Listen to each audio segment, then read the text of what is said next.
Good morning, class. Good morning, CS2. All right, I'm CS2 Turnpaugh. A little bit about myself. Been in the Navy for 10 years. Was stationed out in San Diego, California on USS Lake Erie. While there at USS Lake Erie, I'd been a cook on watch, galley watch captain. I did galley supervisor, did records keeper, bulk storm custodian. Quite a bit of jobs within the food service division. So today we are going to be going over food service organization duties and responsibilities. So you may be coming to ask yourself, what's in it for me, CS2? Well, you're going to gain a little bit of knowledge and have a better understanding on how the food service division works and how people play their roles. You're also going to receive 2 college credit hours from this. So there's that in it for you as well. So there is some goodness in that. All right. Our objectives today are going to be to identify responsibilities of individuals in the food service organization. We're also going to identify the different jobs within the food service organization. So before we really get into this, all right, we're going to set some class norms, right? Today while we're in class, all right, no cell phones. We're going to silence our cell phones, okay? Eating and drinking is authorized today, so if you brought yourself a snack, feel free. And also, if you need to go to the restroom, feel free to. Stand up, we're all adults, we can just go out this doorway and we can just go down to the restroom, do what you gotta do, and come on back. So, safety. We are in a training environment, so in the event you feel in any way, shape, or form unsafe, we use the universal T for training timeout. Can I get a demonstration on training timeout? 1, 2, 3. Training timeout. Exactly, excellent, thank you. All right, in the event of a fire, we're gonna exit out this door, we're gonna go down the ladder well, we're going down the hallway out into the parking lot, where we're gonna muster with our class leader. Our class leader today is going to be Seaman Roberts. So he'll take muster of the class, he and everything, and we're gonna stand by until the fire department tells us that it's okay to go forward, and if we can continue our training in the building. In the event of an active shooter, we're going to darken all the windows. We're gonna darken out the doors, and we're gonna barricade ourselves in here, where we're then gonna hide underneath our desk. We're going to turn off our cell phones, and we're going to remain silent until local law enforcement tells us that it's safe to continue. So, with that, are there any questions on my safety? No, CS2. Excellent. Okay, without further ado, then we're going to move into our presentation. All right. Our first entity that we are going to talk about is NAVSUP. All right, that's Naval Supply Systems Command. So they're going to issue some monetary allowances, they're going to issue instructions and directives. They're also going to be the people who administer subsistence funds and nutritional guidance. Some reasons you may be asking, why nutritional guidance? Well, as you know, we're training to be culinary specialists. And your crewmates are going to ask you, how many calories am I eating? How much fat is in this food? How much and so forth. They issue out and they let you know a guideline about that food and how much calories it is. You'll know that because NAVSUP's going to help you. They're going to send you out publications so you understand and you know. Are there any questions on this slide? No, CS2. Excellent. We're going to move on to our next slide then. Well, we're going to now talk about Naval Food Management Team. Sometimes you'll end up seeing it as NFMT. We're going to go with Naval Food Management Team. So what does Navy Food Management Team do? Well, they're going to assist ships in ashore activities and raising the standards and quality of our food. Make sure that our process is going well. Make sure that everything is sanitary. Make sure everything is safe. They're just there to provide some training and assistance for our matters. You're going to see them about every 6 months. They're going to come out to your ship. They're going to provide, they're going to watch day 1 and see what you're doing. They want to know how you're performing, right? The next day, they're going to come back, they're going to give you some pointers. They're going to tell you, hey, you might want to try this, you may want to do that, you should be doing this. They're going to keep you within compliance. They're there to help you. Does everyone understand? Yes, CS2. Are there any questions about Navy Food Management Team?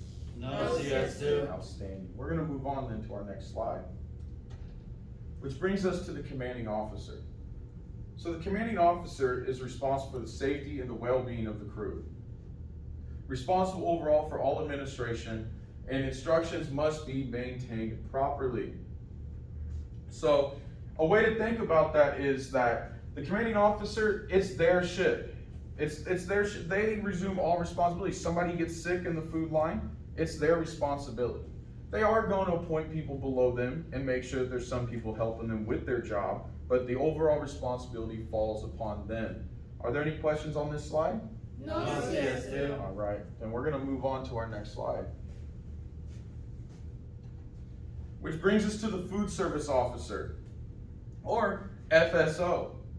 So, the food service officer is going to be who signs the general mess returns and is financially accountable and responsible to the general mess. Also, they ensure that the general mess operations instructions are being followed. Another thing they'll do, they're going to recommend advancement in rate for you.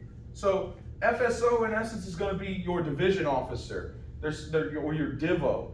They're going to be the officer that's just telling you what goes on. They're going to make sure that the CO's responsibilities are being taken care of. They're there to help the CO. They're there to also be there with you.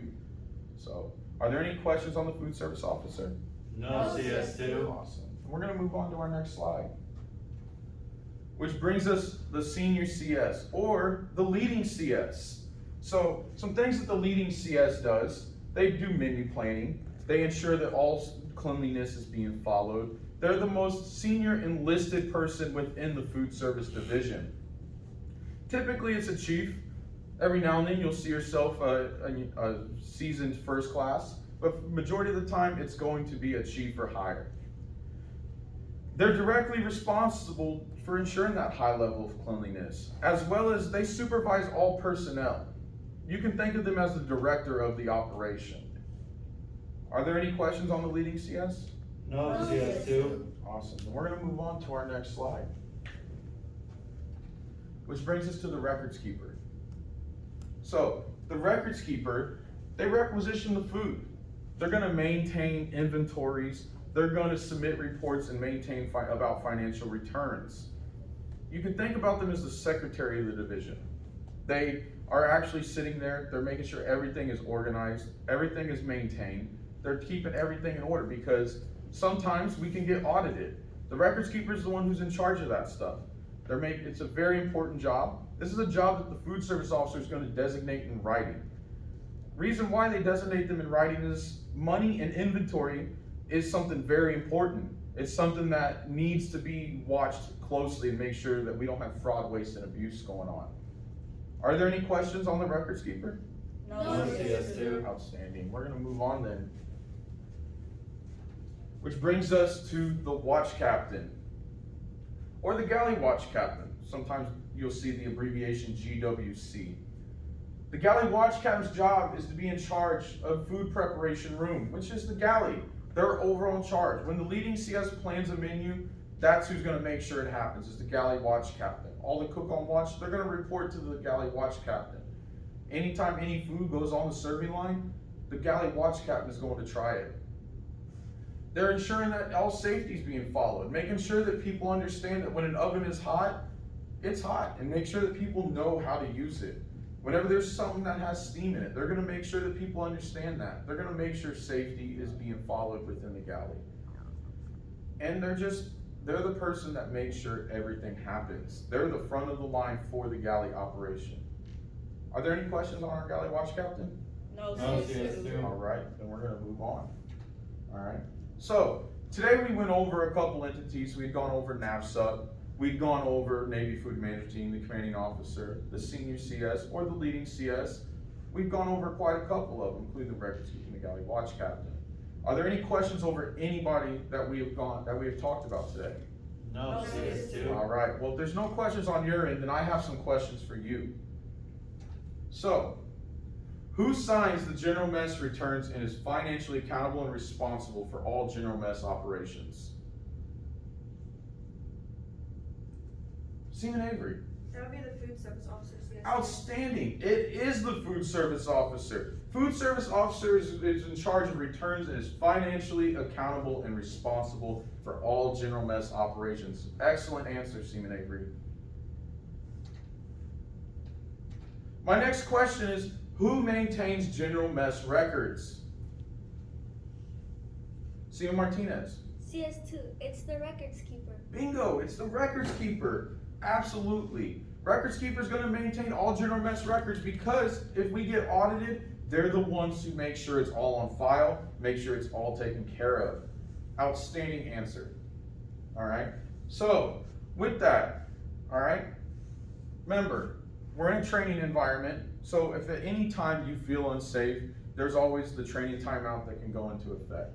Okay, can we see the demo of that again? 1, 2, 3. Training timeout. Outstanding. Also, if there's in the event of a fire, we're gonna exit through this door. We're going down the ladder out in the parking lot. We're gonna muster with our class leader, which is gonna be Seaman Roberts. We're gonna wait for the fire department to give us the okay, the thumbs up to go. Then we're gonna resume training if we can. In the event of an active shooter, we're gonna darken all lights. We're gonna darken the windows. We're gonna barricade ourselves underneath the desk, and we're gonna wait for local authorities to tell us that it is okay to continue training. So with that, I'm CS2 Turnpaugh, and this was your training today on food service organizations, duties, and responsibilities. Thank you.